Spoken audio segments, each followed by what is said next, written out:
Good morning student. Raghunath digital classes में बेटा आपका वेलकम है। मैं एच.एस. लांबा आपको फिजिक्स पढ़ाऊंगा बेटा। और आज हम थोड़ा सा सब्जेक्ट के बारे में डिस्कस कर लेते हैं। देखो 11th क्लास का जो सिलेबस है वो चेंज नहीं हुआ बेटा, आपका पैटर्न चेंज हुआ है। पहला जो आपका आरबीसी पैटर्न था अब वो सीबीएसई पैटर्न हो गया, मतलब पूरे इंडिया में आपका एक जैसा सिलेबस होगा एनसीईआरटी का। ठीक है, तो आपको बुक्स एनसीईआरटी वाली लेनी है। और अब जो सिलेबस है वो आपको 2 बुक्स में मिलेगा। पहले आपको जो बोर्ड वाली बुक थी उसमें केवल एक ही बुक हुआ करती थी, अब आपको एनसीईआरटी की 2 बुक मिलेंगी, बुक फर्स्ट और बुक सेकंड। फर्स्ट बुक में आपके 5 यूनिट हैं और सेकंड बुक में भी आपके पास 5 यूनिट हैं। ठीक है, इस तरह से आपका 11th क्लास का टोटल जो है वो 10 चैप्टर का सिलेबस है। टोटल 10 चैप्टर हैं आपके पास और 10 चैप्टर आपको पढ़ने हैं। ठीक है, अब देखो ध्यान से बेटा, फिजिक्स आपके पास एक नया सब्जेक्ट आ गया। या आपने पहले भी इसको पढ़ा है 9th-10th में। ठीक है ना, फिजिक्स आप शुरू से पढ़ रहे हो, जब से आप साइंस पढ़ रहे हो तब से आप फिजिक्स पढ़ रहे हो। ठीक है ना, फिजिक्स क्या है, फिजिक्स के बारे में आपने क्या सीखा है, क्या सुना है, वो आप देखो डेली लाइफ में जो भी आप सीखते हो, डेली लाइफ में आप जो भी कुछ नया करते हो वो सब फिजिक्स के अंदर आते हैं। ठीक है ना, जैसे आप मोशन में होते हो, ठीक है, चलते हो, आप गेम खेलते हो, कोई बॉल फेंकते हो, फोर्स लगाते हो, ये सब फिजिक्स का ही पोर्शन है। ये सब हम किस में पढ़ते हैं, फिजिक्स में। तो आप शुरू से एक्टिविटीज़ कर रहे हो, शुरू से 6th क्लास से जब आप साइंस पढ़ते हो तो साइंस के अंदर भी कुछ फिजिक्स से रिलेटेड एक्टिविटीज़ करिए। ठीक है ना, उसके बाद 7th क्लास में भी करिए। 9th-10th में भी आपने फिजिक्स के पोर्शन पढ़े। 9th क्लास में आपने फिजिक्स के 3 चैप्टर किए हैं और 10th क्लास में भी आपने फिजिक्स के 3 चैप्टर किए हैं, उनके न्यूमेरिकल्स भी किए हैं और सारा आपने पढ़ा है।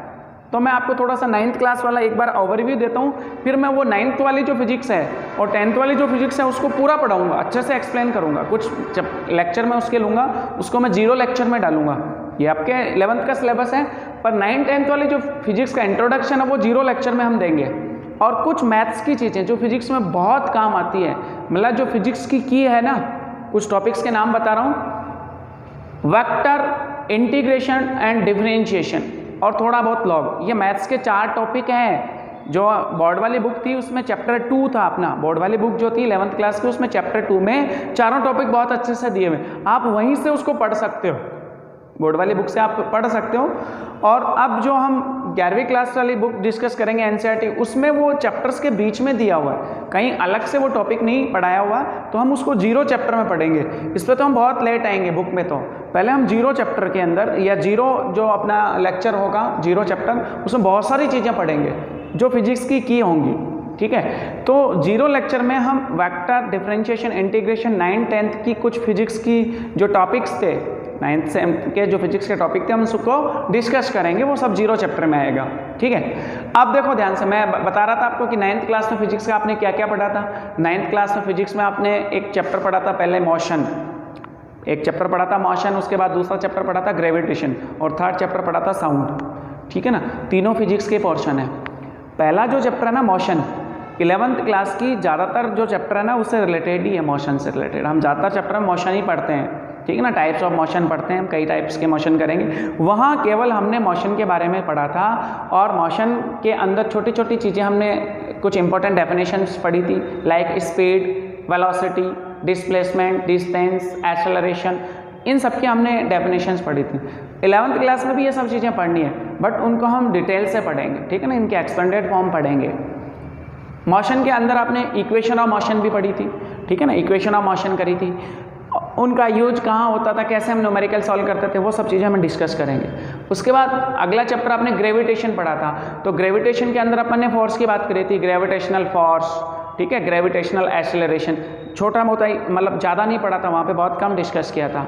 तो ग्रेविटेशनल फोर्स भी हमारे इसमें 11th क्लास में चैप्टर आएगा, मैं बताऊँगा उसको, तो वो चीज़ भी एक बार वहाँ डिस्कस करनी है थोड़ी सी। उसके बाद आपने पढ़ी थी साउंड वेव, साउंड और वेव का कॉन्सेप्ट भी अब हमारे आएगा, चैप्टर लिखे हुए ऑस्किलेशन एंड वेव, तो वो साउंड से रिलेटेड ही है, वो चीज़ हम यहाँ डिस्कस करेंगे। तो 9th क्लास के तीनों चैप्टर 11th में आएंगे, 9th वाले तीनों चैप्टर हम 11th में अच्छे से वापस उनको डिटेल से पढ़ेंगे। उसके बाद 10th क्लास में भी आपने 3 चैप्टर बेटा फिजिक्स के पढ़े, जिसमें एक तो इलेक्ट्रिसिटी था, एक तो क्या पढ़ा आपने, इलेक्ट्रिसिटी। उसके बाद आपने पढ़ा वर्क, एनर्जी एंड पावर, और तीसरा चैप्टर आपने पढ़ा ऑप्टिक्स। ठीक है, उसके अंदर लाइट की बात करी थी आपने। ठीक है, तो लाइट के अंदर आपने कुछ लॉज पढ़े थे, law of reflection, law of refraction, कुछ लॉज पढ़े थे, तो वो चीज़ भी हम यहाँ डिस्कस करेंगे। वो 10th क्लास वाले जो 3 चैप्टर हैं उसमें 2 चैप्टर तो हम 12th क्लास में डिस्कस करेंगे। पहला इलेक्ट्रिसिटी और लाइट वाला जो चैप्टर है वो उसका कॉन्सेप्ट 12th क्लास में है, और जो वर्क एनर्जी एंड पावर जो चैप्टर है वो आपका चैप्टर लिखा होगा कहीं ना कहीं, चैप्टर नंबर 4। इस तरह से हम 9th और 10th वाला जो फिजिक्स का पोर्शन है उसको बहुत अच्छे से करके अगर आगे आएंगे ना तो हमें कहीं दिक्कत नहीं आएगी बेटा। अगर 9th 10th की फिजिक्स का पोर्शन आपने अच्छे से कवर कर रखा है तो समझो 11th 12th की फिजिक्स आ गई। उसके बाद आप 0 चैप्टर में जो मैथ्स के 4 टॉपिक करने वाले हो वो अच्छे से कर लो, फिर कहीं दिक्कत नहीं आएगी, फिर आपको कहीं भी दिक्कत नहीं आएगी, आपका इंटरेस्ट क्रिएट हो जाएगी और फिजिक्स बहुत अच्छे से समझ में आने लगी। ठीक है। और एक और चीज़, अगर बेटा आप साइंस ले रहे हो ना तो पहले दिन से पढ़ाई करनी होगी। साइंस में अगर आप पहले दिन से पढ़ाई करते हो तो आगे तक आपको कहीं दिक्कत नहीं आएगी। ऐसा नहीं है कि 10th का बोर्ड दे लिया आप चलो 11th आगे थोड़ा रेस्ट कर लेते हैं, 12वीं क्लास बोर्ड होगी तब पढ़ेंगे। 12वीं के लिए मत छोड़ना, आप 11th क्लास को बोर्ड के जैसे ही पढ़ना। आप 11th को बोर्ड के जैसे पढ़ोगे ना तो 12th में कहीं दिक्कत नहीं आएगी बेटा। ठीक है। और 11th का तो हम बहुत धीरे धीरे स्लो लेके चलेंगे, सिलेबस बहुत धीरे से पढ़ेंगे, बहुत आराम से पढ़ेंगे, हम बहुत सारे न्यूमेरिकल डिस्कस करेंगे। 12th क्लास में हमारी स्पीड इंक्रीज हो जाती है, 12th क्लास में बहुत स्पीड से पढ़ते हैं क्योंकि 11th का बेसिक क्लियर हो जाता है, उसके बाद 12th में दिक्कत नहीं आती है, बहुत स्पीड से चलते हैं हम। ठीक है। तो एक बार मैं आपको जो 2 बुक्स के अंदर आपका एनसीईआरटी का सिलेबस है 11th क्लास का उसका थोड़ा ओवरव्यू दे देता हूं कि हम इनमें क्या क्या पढ़ने वाले हैं। बुक फर्स्ट में हम 5 चैप्टर करते हैं, जिसका फर्स्ट चैप्टर है physical world and measurement. Physical world and measurement, इसमें आपको कुछ भी नहीं, ज़्यादा बड़ा चैप्टर नहीं है, बहुत छोटा चैप्टर है, ये एक दिन में हो जाता है, इसमें पढ़ना भी नहीं है कुछ। फिजिकल वर्ल्ड में फिजिक्स टाइप्स ऑफ फिजिक्स दे रखे हैं कि कितने टाइप की हम फिजिक्स पढ़ते हैं, कौन कौन सी फिजिक्स होती हैं, वो सब हम फिजिकल वर्ल्ड में पढ़ते हैं। हम फिजिक्स के बारे में पढ़ते हैं थोड़ा सा कि क्या चीज़ थी, कब इसकी डिस्कवरी हुई थी, क्या हुआ था, जो भी है वो सब फिजिकल वर्ल्ड में पढ़ा जाता है। ठीक है। तो यहाँ तो हम टाइप्स ऑफ फिजिक्स पढ़ते हैं। दूसरा टॉपिक इसका लिखा हुआ मेजरमेंट। फिजिक्स के अंदर एक मेजरमेंट जो टॉपिक है वो बहुत इंपॉर्टेंट है। मेजरमेंट देखो, कोई भी फिजिकल क्वांटिटी होती है, अगर हम उसका मेजरमेंट नहीं करते हैं तो उसका एग्जिस्टेंस ही नहीं है। जैसे मैं एग्जांपल बताऊं, जैसे आप मान लो कहीं मार्केट गए और मार्केट में जाके मान लो दुकान वाले से आपने चीनी मांगी, तो आप क्या बोलते हो, उसको बोलते हो कि 5 किलो चीनी दे दो, 2 किलो चीनी दे दो, 10 किलो चीनी दे दो। तो उसके अंदर मेजरमेंट की बात करते हो, यूनिट लगाते हो उसकी, उस फिजिकल क्वांटिटी के आगे यूनिट जरूर लिखते हो। अगर आप उसमें यूनिट नहीं लिखोगे तो उस फिजिकल क्वांटिटी का एग्जिस्टेंस ही नहीं होगा। जैसे आप जाके चीनी के लिए बोलो 5 चीनी दे दो, तो वो दुकानदार आपको बेवकूफ़ समझेगा, बोले कौन सी 5 चीनी दे दूँ, किलोग्राम देनी है, क्या देनी है वो बोलो। तो उसके अंदर यूनिट लगाना बहुत जरूरी होता है, उसका मेजरमेंट बहुत जरूरी होता है। बिना मेजरमेंट के हम फिजिक्स पढ़ ही नहीं सकते। कोई भी फिजिकल क्वांटिटी होगी तो उसका मेजरमेंट जरूर होता है। ठीक है। उसकी यूनिट जरूर होती है, बिना यूनिट के वो डिफाइन नहीं होती है बेटा।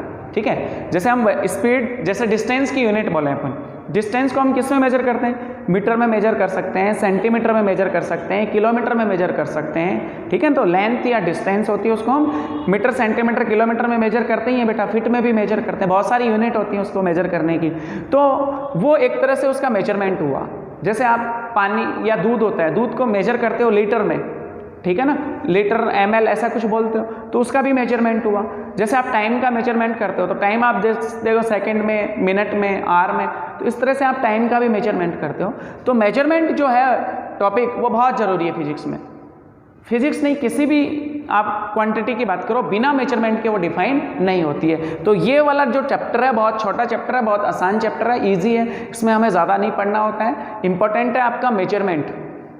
ठीक है। यूनिट, डायमेंशन करके एक चैप्टर टॉपिक होगा इसके अंदर, वो हमारा इंपॉर्टेंट है, उसको हम बहुत अच्छे से करेंगे और वो हमारी इंपॉर्टेंट है क्योंकि उसी से तो हम आगे निकलेंगे। ठीक है ना। इसी में एक टॉपिक और आता है एरर। इसी में एक टॉपिक और आता है एरर। एरर देखो, जब हम कोई काम करते हैं तो उसमें एरर जरूर होती है। एरर क्या होती है, एक्चुअल में एरर जो है 2 वैल्यूज का डिफरेंस होती है। एक्चुअल वैल्यू और मेजर्ड वैल्यू का डिफरेंस को हम एरर बोलते हैं। कि मान लो मैं बोलूँ कि कमरे की जो लेंथ है वो 40 या मैं बोलूँ कि 5 मीटर है, ठीक है, या मैंने उसको मेजर किया 500 सेंटीमीटर है, तो एक्चुअल लेंथ मुझे पता था कि 500 सेंटीमीटर है, और जब मैंने उसको मेजर किया तो 499 या 501 मेजर कर लिया। मेजरमेंट में हो सकती है एरर हो जाए, बिल्कुल हो सकती है, एरर कोई बड़ी चीज़ नहीं है। तो उसमें मेजरमेंट में हमने अलग वैल्यू मेजर कर दी, थोड़ा बहुत डिफरेंस हो गया। तो जो इन दोनों का डिफरेंस है, एक्चुअल वैल्यू और मेजर्ड वैल्यू का जो डिफरेंस होता है उसको हम एरर बोलते हैं बेटा। उसको हम क्या बोलते हैं, एरर। वो सब भी इस चैप्टर में ही आएंगे। ठीक है। उसके बाद जो सेकंड चैप्टर है काइनेमेटिक्स, इसमें मोशन की बात करते हैं। काइनेमेटिक्स में मोशन की बात करते हैं। इस चैप्टर के अंदर हम वो वाला मोशन पढ़ेंगे या मोशन पढ़ेंगे जब केवल मोशन की, प्योर मोशन की बात करेंगे। हम मोशन के कॉजेज की बात नहीं करेंगे कि किस वजह से मोशन है। हमें पता है कि फोर्स लगाते तब मोशन होता है, जब ऑब्जेक्ट को पुश या पुल करते तो उसमें मोशन होता है। ठीक है। तो जब हम इस चैप्टर के अंदर केवल मोशन की बात करेंगे, हम मोशन के काजेस की बात नहीं करेंगे, किस वजह से मोशन हो रहा है वो हम नहीं पढ़ेंगे। काइनेमेटिक्स के अंदर हम मोशन के टाइप्स भी पढ़ेंगे, 1D मोशन, 2D मोशन, ठीक है ना। 1 डायमेंशनल मोशन, स्ट्रेट लाइन, एक स्ट्रेट लाइन पे मोशन होगा उसको 1 डायमेंशनल मोशन बोलेंगे। 2D मोशन सर्कुलर मोशन हुआ, जैसे हमने बॉल फेंकी, ग्राउंड के अंदर बॉल फेंकते हैं तो वो 2D मोशन होता है, ठीक है ना। प्रोजेक्टाइल मोशन, कई टाइप के मोशन हम इस चैप्टर में पढ़ेंगे काइनेमेटिक्स में। तो यहाँ हम केवल मोशन की बात करेंगे। थर्ड चैप्टर आपका है law of motion, Newton's law of motion, NLM। इस चैप्टर को NLM के नाम से जानते हैं, पर यहाँ पे भी मोशन की बात करेंगे, न्यूटन्स लॉ ऑफ मोशन। इसके अंदर हम फोर्स की भी बात करने लग जाते हैं, इसके अंदर हम फोर्स की भी बात करेंगे। तो NLM के अंदर 3 लॉ हम पढ़े हुए हैं, थोड़ा सा हमने वहाँ देखा था 9th क्लास में NLM था, वहाँ पे न्यूटन्स लॉ ऑफ मोशन तीनों लॉ थे, first law, second law, third law. तो वो सब चीज़ें हम लॉ ऑफ मोशन के अंदर करेंगे, थोड़ा डिटेल से पढ़ेंगे। अगला चैप्टर जो 10th क्लास वाला वर्क, एनर्जी एंड पावर, वहाँ थोड़ा शॉर्ट में तो हम डिटेल से पढ़ेंगे, काफ़ी न्यूमेरिकल हम डिस्कस करेंगे वर्क, एनर्जी एंड पावर के अंदर, ठीक है ना। तीनों को अच्छे से पढ़ेंगे। अगला टॉपिक है आपका, अगला चैप्टर है motion of system of particles and raised body. Raised body dynamics को हम बोलते हैं। ये वाला जो चैप्टर है इसको हम रोटेशन के नाम से भी जानते हैं। इस वाले चैप्टर में हम रोटेशनल मोशन की स्टडी करेंगे, सर्कुलर मोशन, रोटेशनल मोशन, सारा जो है वो इस चैप्टर में पढ़ेंगे। टाइप्स ऑफ मोशन ही हुआ, ये भी हमारा क्या है, एक types of motion, rotational motion, ठीक है ना। तो 2 टाइप के जो भी मोशन हम रोटेशन करें अंदर बात करेंगे वो सभी चैप्टर में पढ़ेंगे। ये तो फर्स्ट बुक का इंट्रोडक्शन था, फर्स्ट बुक में हम 5 चैप्टर ये करने वाले हैं। सेकंड बुक में देखो ग्रेविटेशन, 9th क्लास में पढ़ा हुआ, बहुत डिटेल से पढ़ेंगे। ग्रेविटेशन में हम फोर्स की बात करेंगे, ग्रेविटेशनल फील्ड की बात करेंगे, पोटेंशियल पढ़ेंगे, बहुत सारी चीज़ें हम पढ़ेंगे, लॉस पढ़ेंगे कई सारे, ठीक है। केप्लर्स लॉ वगैरह हम सब इसमें डिस्कस करते हैं। तो ये भी एक टाइप का फोर्स ही है, ठीक है ना। तो ये चैप्टर सेकंड बुक का फर्स्ट चैप्टर है ग्रेविटेशन।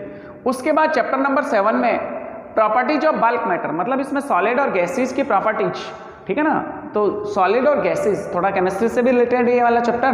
तो ये वाला चैप्टर जो है वो सॉलिड और गैस के लिए, सॉलिड और लिक्विड के लिए पढ़ेंगे हम। प्रॉपर्टीज ऑफ मैटर जो है वो हम सॉलिड और उसके लिए पढ़ेंगे, लिक्विड के लिए। अगला चैप्टर आपका थर्मोडाइनमिक्स, इसमें हम टेम्परेचर की बात करेंगे, ठीक है। नेक्स्ट चैप्टर आपका है चैप्टर नंबर 8, सेकंड बुक का थर्मोडाइनमिक्स। इसमें हम थर्मोडाइनमिक्स के अंदर जो है ना हीट का ट्रांसफर कैसे होता है एक सिस्टम से दूसरे सिस्टम में, हम इसमें इंजन वगैरह की स्टडी करेंगे, ठीक है। तो ये भी इसमें पढ़ेंगे। अगला चैप्टर है behaviour of properties, perfect gas and kinetic theory of gases. हम गैस से रिलेटेड बात करेंगे इस चैप्टर में। काइनेटिक थ्योरी ऑफ गैस के अंदर हम गैस की स्पीड, ठीक है ना, किस सिस्टम के अंदर, तो वो हम सब इसमें पढ़ेंगे। और लास्ट चैप्टर आपका ऑस्किलेशन एंड वेव। इसमें 2 चैप्टर, जो बोर्ड की बुक में 2 चैप्टर थे ना, SHM एंड ऑस्किलेटरी मोशन, उन दोनों को कंबाइंड कर दिया। चैप्टर नंबर 10 में कंबाइंड कर दिया SHM और जो वेव है। ये आपके 9th क्लास में जो साउंड वाला चैप्टर हुआ करता था ना बेटा, उससे रिलेटेड है, उससे ये रिलेटेड है। इस तरह से अपना 11th क्लास का ये जो सिलेबस है, थ्योरी वाला जो सिलेबस है वो ये है। बाकी इसमें प्रैक्टिकल भी होगा, आप 11th क्लास में प्रैक्टिकल भी करोगे बेटा। तो प्रैक्टिकल का वेटेज अलग होता है, थ्योरी का वेटेज। एनुअल का जो एग्जाम होता है वो 100 मार्क्स का होता है और हाफ ईयरली तक भी 100 मार्क्स का होता है। एनुअल का जो पेपर बनता है वो 70 मार्क्स का, तो 70 मार्क्स में तो ये पूरा सिलेबस हो गया और 30 मार्क्स का आपका प्रैक्टिकल होगा। इस तरह से टोटल 100 का एनुअल का होगा और 100 का ही हाफ ईयरली तक होता है, जिसमें टेस्ट वगैरह भी लगेंगे, ठीक है ना। तो ये इस तरह से हम अपना सिलेबस डिस्कस कर लेते हैं। अब मैं अगली क्लास में आपको, अगली क्लास में 0 चैप्टर स्टार्ट करने वाला हूँ बेटा। अगली क्लास में हम क्या पढ़ेंगे, 0 चैप्टर। और 0 चैप्टर में मैं बता देता हूँ क्या क्या हम पढ़ेंगे। 4 टॉपिक मैथ्स के, जिसमें पहला टॉपिक होगा वेक्टर, दूसरा टॉपिक होगा आपका डिफरेंशिएशन, इंटीग्रेशन, लॉगरिथमिक, और एक और टॉपिक डिस्कस करेंगे थोड़ा सा ट्रिग्नोमेट्री, बहुत काम आएगी थोड़ी सी ट्रिग्नोमेट्री में। ऐसे मैथ्स में भी पढ़ते हैं बच्चे, पर बायोलॉजी वाले बच्चों के लिए मैं थोड़ा सा एक कॉन्सेप्ट बताऊंगा ट्रिग्नोमेट्री का, जिसको हम ASTC के नाम से जानते हैं, ठीक है। तो वो भी हम 0 चैप्टर में ही पढ़ेंगे। इसके अलावा 9th-10th के जो बेसिक कॉन्सेप्ट, जो 9th-10th में आपने बेसिक पढ़ा है ना फिजिक्स का, वो सारा हम डिस्कस करेंगे। तो अगली क्लास में हम 0 चैप्टर स्टार्ट करेंगे बेटा। Thank you.